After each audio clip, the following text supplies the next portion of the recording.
महुआ, चंपा, गुलबहार के फूलों के शुभ और अशुभ तथ्य। इस संसार में कोई ऐसी चीज़ बाकी नहीं है बची जिसके शकुन अपशकुनों ने मानव जीवन को प्रभावित न किया हो। जिस चीज़ को देखने से मन में एक ऐसी धारणा बन जाए जो अच्छा बुरा फल प्रदान करे, वही धारणा शकुन अपशकुन को जन्म दे देती है।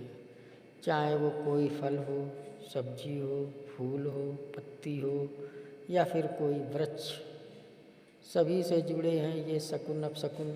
प्रस्तुत है फल फूल एवं पेड़ों से जुड़े शकुन और अपशकुन। महुआ के फूल शुभ शकुन के प्रतीक माने जाते हैं।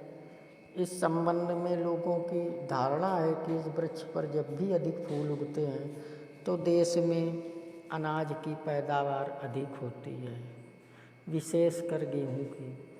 चंपा का शकुन, चंपा के फूल को भी शुभ शकुन माना जाता है। वैसे तो यह एक खुशबू वाला पौधा होता है जिसके फूलों की महक से सर्प भी मदहोश होकर खिंचा चला आता है। कहते हैं कि इस वृक्ष पर जब जब फूल अधिक खिलते हैं, बाजार में सोना सस्ता होता है। गुलबहार का शकुन, गुलबहार का फूल प्रेम का प्रतीक माना जाता है, विशेषकर युवतियों के लिए। वैसे इसका फूल शकुन और अपशकुन दोनों का ही प्रतीक है। एक धारणा के अनुसार युवतियां इसके फूल की एक एक पंखुड़ी तोड़ती जाती हैं और दोहराती जाती हैं कि वह मुझसे प्रेम करता है या नहीं करता। इस बात पर फूल की अंतिम पंखुड़ी टूटकर गिरती है। उसी बात को वह युवती सच मान लेती है। वह ऐसा इसलिए करती है कि उन्हें पता चल जाए कि उनका प्रेमी सच्चा है या झूठा है। सामान्यतया बाग का माली इन फूलों को बेकार के फूल मानता है, लेकिन एक अन्य धारणा के अनुसार ये फूल हमें आने वाले अच्छे बुरे मौसम का संकेत देते हैं। यदि फूल खिला रहे तो समझ लेना चाहिए कि मौसम खुशगवार रहेगा, और यदि इसकी पंखुड़ियाँ बंद होने लगें तो समझिए कि मौसम खराब आने वाला है। आम, गुलाब, कमल के फूलों के शुभ और अशुभ प्रभाव। आम का शकुन, आम का वृक्ष शुभ शकुन का प्रतीक माना जाता है। जिस वर्ष यह वृक्ष अधिक फलता फूलता है उस साल लोगों में सुख शांति की प्राप्ति होती है। गुलाब का शकुन, गुलाब का फूल अंधविश्वासों से भरा हुआ है। कितनी ही भ्रांतियाँ, कितने ही शकुन अपशकुन इस फूल से जुड़े हुए हैं। लोगों की धारणाओं के अनुसार गुलाब के फूल से अपशकुन ज़्यादा जुड़े हुए हैं।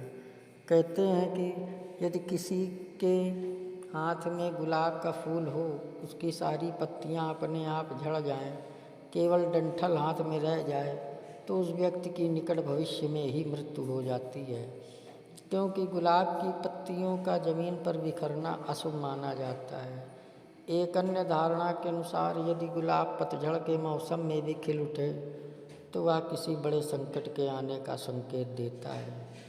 आधुनिक युग के बहुत से अंधविश्वास रोम के लोगों की धारणाओं से मेल खाते हैं, जो गुलाब के फूल को शुभ शकुन मानते हैं। उनकी धारणा है गुलाब मृत व्यक्तियों को दुष्ट आत्माओं से बचाता है, इसीलिए वो लोग मकबरों में इन फूलों से सजाते हैं।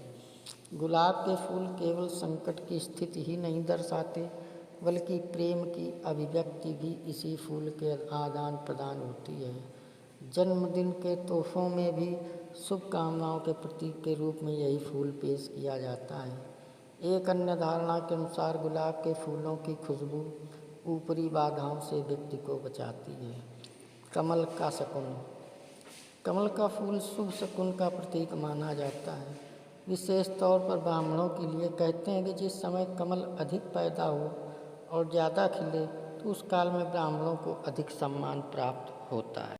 गेंदा और गुड़हल के फूलों के शुभ प्रभाव। गेंदा का शकुन, इसका फूल अच्छे मौसम के आने का शुभ शकुन माना जाता है। वैसे इसका सुनहरा रंग इतना सुहावना सम्मोहक शक्ति रखता है कि लोगों को शराब की बोतल जितना नशा करा देता है। इसका खूबसूरत फूल व्यक्ति को शराब की बोतल तक पहुंचाने की शक्ति रखता है। इसीलिए इंग्लैंड के कुछ क्षेत्रों में इन्हें शराबी फूल कहा जाता है। एक अन्य धारणा के अनुसार इस फूल का खिलना अच्छे मौसम का शुभ संकेत माना जाता है, किंतु इनकी पंखुड़ियों का सुबह 7 बजे तक न खुलना भी अपशकुन माना जाता है। जिस दिन ये फूल सुबह 7 बजे तक नहीं खिलते तो उस दिन आंधी के आने की प्रबल संभावना रहती है। एक दूसरी शुभ धारणा के अनुसार विवाह के शुभ अवसर पर इस फूल की मालाएं आपसी प्रेम विकसित करने के लिए प्रयोग की जाती है। गुड़हल के फूल। गुड़हल का शकुन। गुड़हल का फूल शुभ समझा जाता है। एक धारणा के अनुसार जब भी इस वृक्ष पर फूल अधिक खिलते हैं तो माणिक मूंगा आदि पैदा होते हैं, जिसके कारण उनकी कीमत गिर जाती और वह आम आदमियों के लिए उपलब्ध हो जाते हैं। फूलों से जुड़े अन्य शकुन और अपशकुन। फूलों को देखने से ही व्यक्ति का उदास मन भी अनायास ही खिल उठता है। लोगों में फूलों का आदान प्रदान शुभ शकुनों का परिचायक माना जाता है। यह शुभ धारणा प्राचीन काल से चली आ रही है कि फूलों को भेंट करने का रिवाज प्रेम का प्रतीक एवं सौभाग्यपूर्ण माना जाता है, किंतु बहुत से लोगों की यह भी धारणा है कि बेमौसम के फूल अशुभ होते हैं, इन्हें घर नहीं ले जाना चाहिए या घर में नहीं सजाने चाहिए। बेमौसम के फूलों से यहाँ तात्पर्य यह है कि जो फूल गर्मी के मौसम में खिलते हों और खिल जाए सर्दी के मौसम में तो वह फूल बेमौसम कहलाता है। ये अपशकुनी होते हैं। इनके संपर्क में जाना भी अपने दुर्भाग्य को आमंत्रण देना होता है। एक अन्य धारणा के अनुसार किसी बीमार को भेंट करते समय इस बात का जरूर ध्यान रखें कि उसे वो ही फूल दिए जाएं जो संसार भर में शुभ माने जाते हैं। एक अन्य विचारधारा के अनुसार किसी भी बीमार व्यक्ति को सफ़ेद रंग के फूल कभी भेंट नहीं करने चाहिए तथा उस व्यक्ति को लाल रंग के फूलों का कोई गुलदस्ता भेंट करे, क्योंकि लाल रंग के फूल बीमार व्यक्ति के मन में जीने की लालसा पैदा करते हैं, उसके मन में जीवन के प्रति आशा जगाते हैं। बैगनी रंग का फूल भी देने वाले के लिए सम्मान अर्जित करता है। पीला व नारंगी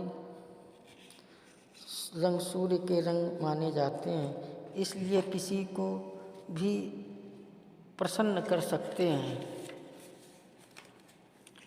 एक अन्य धारणा के अनुसार किसी बीमार व्यक्ति के बिस्तर पर फूल रखना अपशकुन माना जाता है। एक अन्य अंधविश्वास के अनुसार किसी की कब्र से फूल उठाकर फेंकना नहीं, वरना वह फूल जहाँ गिरता है वह स्थान प्रेत आत्माओं का निवास बन जाता है। एक अन्य धारणा के अनुसार पूर्णिमा के दिन बोए गए फूल जब खिलते हैं तो शुभ होते हैं और पूरी बगिया को सौभाग्यशाली बना देते हैं।